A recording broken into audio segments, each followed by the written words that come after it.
Enggak, ini masalah silent treatment ya.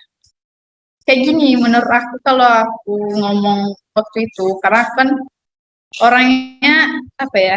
Saya aku ngomong nih, nanti aku pikirin lagi. Nah, jadi kalau aku pas di waktu itu di push, aku tuh salah ngomong, ngerti nggak sih? Kalau kasar atau apa. Nah, yang salah sendiri tuh aku. Jadi alasan aku diam tuh karena itu. Kayak biasanya kayak gitu sih. Cuman beberapa orang ada yang ngerti, ada yang enggak. Kayak gitu loh. Mau kasih tahu ke gue ya? Tidak ada lidah aku. Aku lupa ada lidah. Eh, Kalau menurut kau gimana tentang silent treatment ini? Tentang Kau pernah silent nggak dapet treatment. silent Enggak, treatment? aku mau Bahkan nanya, emang kau yang silent treatment ngelakuin? itu salah? Salah. Nanti pernah baca soalnya. Kayak gini, kan nggak selamanya tuh masalah apapun kalau aku ya, aku langsung diam. Tapi kalau menurut aku tuh kayak, ya aku ngomong pun nggak akan didengerin, nggak sih? Makanya ya udahlah diam aja gitu. Atau lebih ke, kan aku ngerasa itu aku ngalah. Ya udah diam aja lah, lebih kenahan aja gitu. Tapi memang mungkin mukanya aja yang nggak bisa dikontrol. Oke, boleh aku berbicara? Oke, tadi ngomongin manipulatif, terus ngomongin silent treatment. Nah, kalau ngomongin manipulatif, mungkin aku juga nggak tahu apakah aku pernah memanipulasi orang atau enggak. Tapi aku juga pernah dimanipulasi gitu loh. Saya pernah lah gitu. Kan manipulasi tadi pikirannya yang dianuin ya. Nah, jadi ketika ada beberapa orang yang berbicara sama aku kayak, udah misalnya contoh ya, udah soal kuliah gitu ya, udah masuk sini aja, nanti gini gini gini gini gini gini. Ini satu lagi beda-beda kak. Jadi kayak memanipulasi aku untuk memilih jalan yang mereka mau. Sedangkan aku tuh nggak mau gitu. Gimana caranya lah? Mungkin itu masuk manipulasi atau enggak?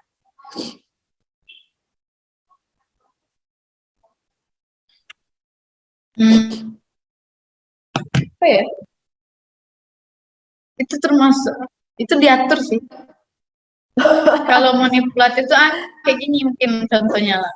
Jadi Alida tuh berpikiran jadinya kalau apa yang Alida pilih betul. Ngerti nggak sih? Hah? Apa yang Alida pilih. Jadi Alida tuh ngejalanin itu bukan karena dorongan orang, walaupun itu kan dimanipulasi orang sekitar ya. Tapi kayak ngerasa, oh ya ini udah betul kok pilihan aku gitu loh. Kayak bukan karena, oh aku masuk sini karena disuruh, enggak. Jadi kayak, oh orang ini ngasih tahu aku dan betul, menurut Alida itu betul. Padahal mungkin sebetulnya nggak segampang itu penerimaan di diri sendiri. Cuman karena dia dimanipulasi kayak gitu ya udah beranggapan oh iya betul benar ya semua gitu. Oke, mungkin kita lebih ke ini kali, pertemanan. Aku nih sering Mungkin dengar lebih ke denial gitu nggak? denial. Ya, denial, maksudnya denial gimana? Ada lagi yang maksudnya kenapa? Kan maksudnya dia denial kalau sebenarnya dia tuh nggak terima, tapi dia ngomong dia terima, ya ya udah karena biar dia jalan itu dengan ikhlas gitu nggak sih? Apa gimana nggak ngerti ya? Nah itu mungkin lebih ke terlalu ini ya, karena dia nggak punya pilihan sendiri, karena ada terbiasa sama orang. Nah jadinya kayak gitu. Jadi dia beranggapan oh nggak apa-apa kok nggak apa-apa gitu. Nggak apa-apa terus. Padahal sebetulnya dia punya pilihan lain, cuman kayak nggak ada power atau apa di situ untuk bilang enggak tuh nggak bisa. Nah makanya untuk bilang enggak tuh nggak salah menurut aku. Aku selalu tekankan ke orang-orang terdekat aku. Mungkin kau juga sering ada aku bilang kayak, kalau kau nggak suka ya aku ngomong, kalau kau nggak ngerasa nyaman ya aku ngomong. Jangan mau hidup kau tuh apa ya tertekan atau mungkin kau ngerasa mungkin gini loh. Aku udah ngalamin ini, aku udah pernah ngalamin di mana aku ngerasa aku sebenarnya baik-baik aja kok, tapi ternyata alam bawah sadar aku tuh nggak ngomong kayak gitu. Kayak gini deh, hal simpel ya, kayak kok baik kok nggak inget kan, tapi alam bawah sadarku tuh inget dan ngerasain. Jadi kadang luka-luka yang kita alamin sekarang itu bisa bisa jadi karena luka kita di masa kecil yang kita nggak inget sebenarnya itu apa. Ngerti nggak maksud aku? Kayak mungkin kok sekarang tiba-tiba depresi padahal kok masalah kok nggak segede itu. Ternyata karena waktu dulu umurku 6 tahun tuh kok nggak inget kok diapain gitu misalnya. Tapi alam bawah sadarku tuh inget. Kayak gitu, itu contoh simpelnya gitu. Nah kadang ya itu aku juga kemarin kayak koko gitu yang ngerasa uh, oh aku bisa kok gitu ngejalanin hal ini walaupun dipilihin orang lain gitu. Tapi nggak sih maksud aku kayak misalnya beauty jadi ini ya misalnya gitu jadi apa ya misalnya oh misalnya beauty kuliah ya gitu aku kan emang kemarin waktu mau masuk kuliah tuh bermasalah ya dan ketika aku masuk kuliah aku ngerasa oh aku bisa kok gitu ini contoh ya nggak beneran ya gitu aku bisa kok gitu tapi ternyata aku tuh nggak bisa aku cuma denial kalau aku tuh nggak bisa gitu ngerti nggak sih maksud aku. Nah, kayak gitu contohnya. Nah, kalau silent treatment tadi kok pernah nggak ngalamin silent treatment atau ke pelaku? I think aku pelakunya sih kayaknya. Aku juga suka kayak ketika ada permasalahan, terus aku nggak bisa selesaiin detik itu, ya aku diem dulu sambil mikir gitu loh. Cuman silent treatment aku tuh yang nggak diem doang gitu kadang. Hati aku nih nggak bebe aja, tapi aku masih tetap ketawa, paham gak sih? Mungkin sambil mikir, tapi sambil yang ngelakuin nggak diem doang sih. Kalau diem doang itu ketika aku sama keluarga aku sih lebih tepatnya. Lagi ada cekcok nih sama ibu atau sama adik aku gitu. Nah itu pasti aku suka diem gitu. Nah ketika aku diem nih aku butuh space, jangan ada yang ganggu aku gitu. Mungkin apakah itu maksud silent treatment? Aku diem doang gitu.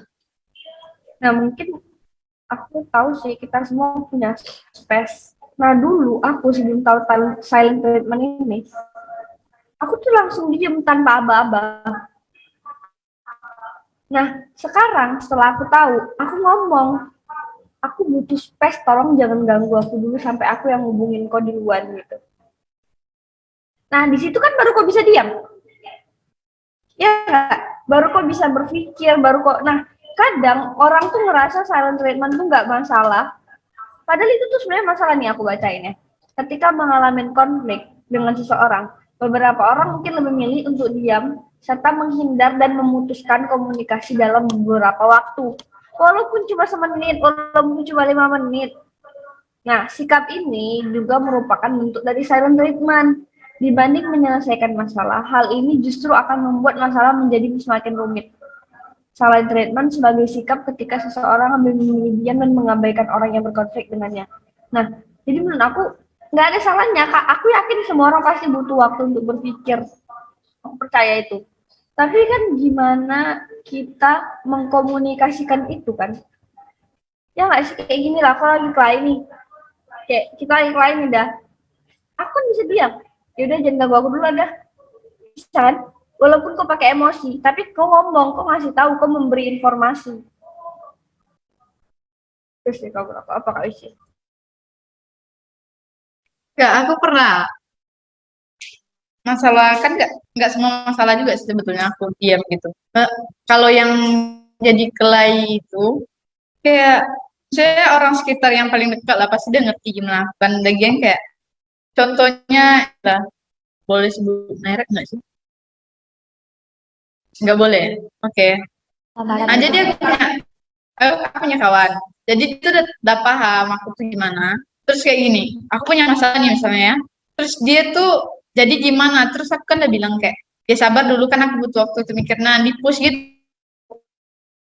di push makanya jadi emosi. Terus ya udah, aku diamin jadinya ngerti nggak sih? Kalau udah masalah besar kali, makanya aku sering diam tuh. Atau kayak gini lah, misalnya nih, ya, kawan aku tiba-tiba buat salah gitu kan, yang mungkin nggak aku expect sebesar itu. Terus kayak dia maksa aku bahas itu langsung ke dia. Terus aku kayak nanti dulu lah gitu kan, takutnya aku salah ngomong. Terus masih dipaksa, kalau aku kasar, nanti aku nyesal sendiri ya sih kayak gitu tuh. Sementara masalahnya itu tuh menurut aku kasih aku space untuk mikir, ya udah nanti nggak akan sebesar itu kok. Cuman ada beberapa orang yang maksa saat itu juga selesainya. Padahal aku udah bilang gitu kayak, nggak bisa jangan dipush gitu. Bentar dulu lah gitu. Tapi nggak ngerti juga ya. Nah karena itu orang-orang kayak gitu makanya Ya udah aku diamin aja gitu. Oke. Ya udah berarti kan itu masalah orangnya aja kan yang nggak bisa nerima jedanya Kak Wici gitu kan, nggak maksud aku. Kayak ya itu masalah mereka, setidaknya kita sebagai yang ngerasa punya konflik ya setidaknya memberi informasi dulu kalau kita butuh waktu untuk berpikir, untuk apa, untuk apalah pokoknya gitu, maksudnya butuh waktu gitu, karena menurut aku akan lebih enak ketika kayak gitu, ketika aku ngomong kalau aku tuh butuh space nih, sabar lah gitu, karena aku udah pernah nyoba gitu loh, kayak aku nggak ngomong langsung aku diam, itu bakal emang lebih jadi masalah dibanding ketika aku menginformasikan gitu. Kalau kau sendiri gimana deh? Kalau yang kau bilang tadi tentang ke orang tua, menurut aku diam lebih baik, karena kalau kau jawab kau udah usah. Iya, aku kayak gitu. Kalau aku udah emosi banget nih, kadang aku tuh bakal cuma masuk kamar, tutup pintu, kunci pintu, udah aku diam. Daripada aku mengeluarkan kata-kata yang tak seharusnya aku keluarkan, ya kan? Kalau sama orang tua. Tapi kadang juga nggak masalah menyuarakan hal yang kau nggak suka. Jadi intinya harus berimbang, jangan berat sebelah gitu loh. Karena kalau yang namanya sesuatu yang berlebihan tuh Gak baik. Baik. baik gitu. Jadi intinya pada porsinya. Aku mau ngejawab juga ya kalau selagi porsinya, menurut aku nggak masalah. Untuk aku ya, aku nih nggak tahu kalau orang lain gitu. Jadi intinya kan karena kita anak tuh punya hak untuk ngomong juga kan. Itu sih kalau menurut aku. Kalau menurut kau gimana dah? Oke, aku balik tadi kan relasi antar orang tua sama anak, kayak sekarang antar pasangan kali ya. Dulu tuh aku awalnya aku diam juga. Jadi kan ya aku LDR ya. Jadi kan chattingan nih. Nah, jadi ketika lagi ada masalah, aku diam doang. Aku pokoknya lagi cekcok, lagi panas-panasnya, aku ninggalin HP aku nggak mau diganggu gitu loh. Cuman aku nggak bilang waktu itu. Nah, ketika itu aku nggak bilang sampai akhirnya kayak ada perkelahian ketiga kali ya gitu baru aku bilang. Aku butuh space gitu. Ketika aku lagi ada masalah, aku diam dulu, kasih aku jeda waktu 5 menit jadi gitu loh. Nah, jadi makanya suatu hal itu tuh perlu dikomunikasikan sama pasangan gitu. Gitu. Nah, ini mau balik lagi ke manipulasi. Aku nih sempat ada pikiran tadi terlintas tentang manipulatif kali ya. Nah, kayaknya aku sering lihat teman-teman cowok-cowok itu sering nggak sih memanipulasi teman-temannya ketika punya pasangan yang nggak sesuai sama kriteria mereka atau gimana? Contoh, udahlah nggak usah sama si Ono, jelek jir, mending jelek Odo, mending kok sama si siapa aja gitu yang lebih cantik, mending sama ini cakep gitu. Oh, iya juga ya, apa sih gitu? Oh iya sabi dah sabi gitu. Jadi ngikut anu temennya gitu. Dan yang tadi kata Kak Wici, dia merasa pilihannya benar ketika teman-temannya mengatakan itu. Aku sering gak sih ngelihat temen-temen apa pertemanan antar cowok tuh memanipulasi satu sama lain. Justru menurut aku cewek ya. Kalau cowok dia lebih ke cuek nggak sih? Biasanya ada beberapa. Oh, beberapa emang ada. Oh, kecuali dia pertemanannya cowok cewek ya. Oh. Jadi kayak dia ngerasa ceweknya, kawan ceweknya tuh kayak jauhin dia, jadi dia bikin kayak jelek-jelekin cowoknya gitu ya. Itu maksudnya Lida. Sama cowok, Kak. Sama cowok. Sama cowok. Ada Ah, nggak momen-momen tertentu? kalau aku nggak pernah jumpain sih. Kayak ada tapi kayak yang aku jumpain teman-teman cowok aku justru lebih kecuek gitu. Kalau maksudnya ya udah kalau emang dia pilihannya kayak gitu ya udah. Beda zaman kali. Zamannya beda. Zaman kami tuh banyak cowok yang kayak gitu soalnya. Makanya dia bilang apa? Yeah. Parah. Zaman sekarang cowok mulutnya lebih-lebih dari cewek. Wow. Kalau aku justru kayak oh ya udah gitu. Jalanin aja gitu gitu. Kayaknya aku mau ini nih. Ya akhir-akhir ini aku sering silent treatment orang. Baru ingat. Terus Salah. Kok terus sih? Itu tuh lebih karena ke pikiran aku sendiri karena masalah aku terlalu berat jadi seberat cinta Hilmi ke Uti.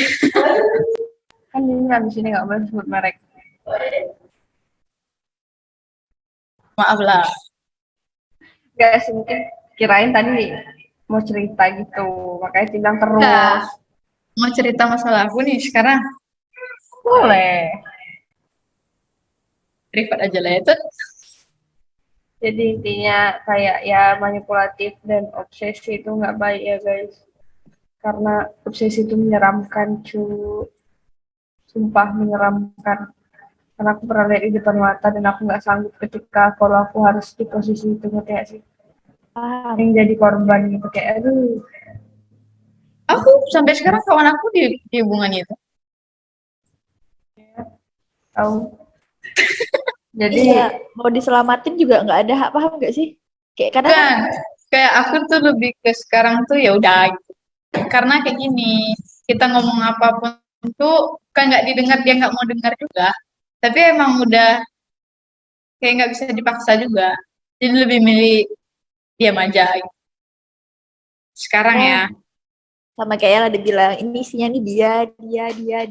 enggak kok. Oh enggak, oke. Mungkin kadang menurut aku gini, kita tuh nggak bisa ngeklaim orang kalau dia tuh nggak mau dengar omongan kita. Tapi kadang menurut aku orang tuh butuh waktu untuk mencerna itu. Aku percaya itu karena aku juga dulu sempat jadi orang yang nggak mau dengerin omongan orang lain, tapi sebenarnya aku tuh dengerin. Cuma aku butuh waktu untuk mencerna itu masuk ke dalam otak aku gitu, ngerti nggak sih? Ya makanya aku bilang kayak, oh ya udah. Maksudnya kalau dia butuh aku ada, kalau nggak butuh juga nggak apa-apa kayak gitu loh. Kenapa jadi ngomongin butuh ya? Kan tadi ngomonginnya lagi obsesi ya. Maksudnya kan kayak gini, karena di hubungan kayak gitu tuh kan dia kadang labil kan. Ngeri nggak sih kayak pas dia misalnya nih kita lihat kawan kita di hubungan kayak gitu, jangan ketawa itu. Jadi kan kita ngasih saran kan. Kan kebanyakan kayak oh iya, tapi kan tetap kayak gitu loh maksudnya. Jadi nggak semua kawan tuh harus dipaksa juga ngikutin kata kita. Ya karena balik lagi orang kan tahu lah, berarti yakin, selalu yakin kalau setiap manusia tuh tahu mana yang terbaik untuk dirinya sendiri. Walaupun kadang kita salah, tapi ya udah. Berarti kan kita harus belajar lagi kan. Kalaupun nanti pilihan dia salah untuk terus sama cowok itu atau terus nanti pilihan aku salah harus terus sama cowok ini atau cowok itu juga salah kalau ternyata dia memilih untuk terus sama cewek yang itu, ya udah berarti kan perlu belajar lagi gitu loh menurut aku gitu ya. Setiap orang pernah buat kesalahan tentang gimana dia mau berubah dan Ya, itu karena kita juga nggak tahu kan sebetulnya hidup yang dia jalani itu kayak mana secara utuh kan yang dia yang tahu. Makanya kayak ya udah. betul. Terus Oke, sekali sabar, aku mau tambahin. oke apa Oke, gak yang tadi masalah apa sih tadi? Obsesif tadi ya? Obsesif tadi ya? Sabar lupa. obsesi. Oh iya, obsesi. Kita mau bilang posesif dicampur obsesi, obsesif. Gak gitu. Ini tadi apa sih yang kalian ngomongin? Anu, lupa loh. Yang mana yang Manipulatif. Oh, hubungan ini.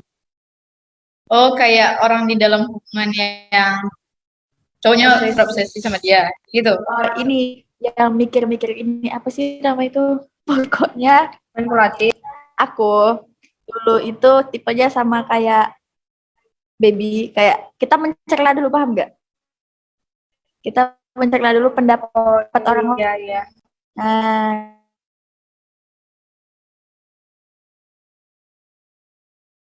lu gitu. Karena kan kata banyak orang kayak orang bilang, kok ini sering kali nggak dengar, kita tuh dengar gitu loh. Kita dengar, kita serapin dulu. Ini bener nggak kata-katanya? Aku nih sering ngasih opsi, misalnya nih kita ketemu sama pasangan yang kurang bagus gitu ya. Menurut kata teman-teman nih, tapi menurut kita kan dia bagus kan. Nah,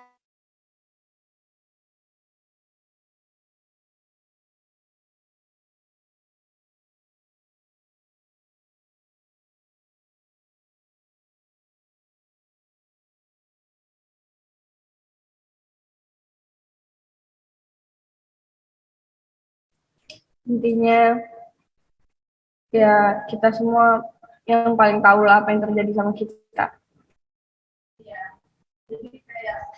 Kenapa masih di mute ya? Ini ngomong di mute gimana ya? Maaf. Dan lagian kayak gini ya, yang jalanin hubungan sebetulnya 2 orang kan. Kita nggak tahu juga sebetulnya di hubungan yang asli itu gimana kan. Kan yang diceritain ke kita aja kan. Nah, jadi cuma lihat dari satu sisi aja. Yang tahu kan juga mereka berdua sebetulnya. Jadi sebetulnya yang memilih untuk selesai sama lanjut itu kan cuma mereka berdua, bukan orang lain. Oh banget. Oke, terima kasih teman-teman sudah mau diundang di Big Talk kali ini dengan pembahasan yang cukup berat dan penuh dengan debat. Sampai jumpa di Big Talk selanjutnya. Bye-bye.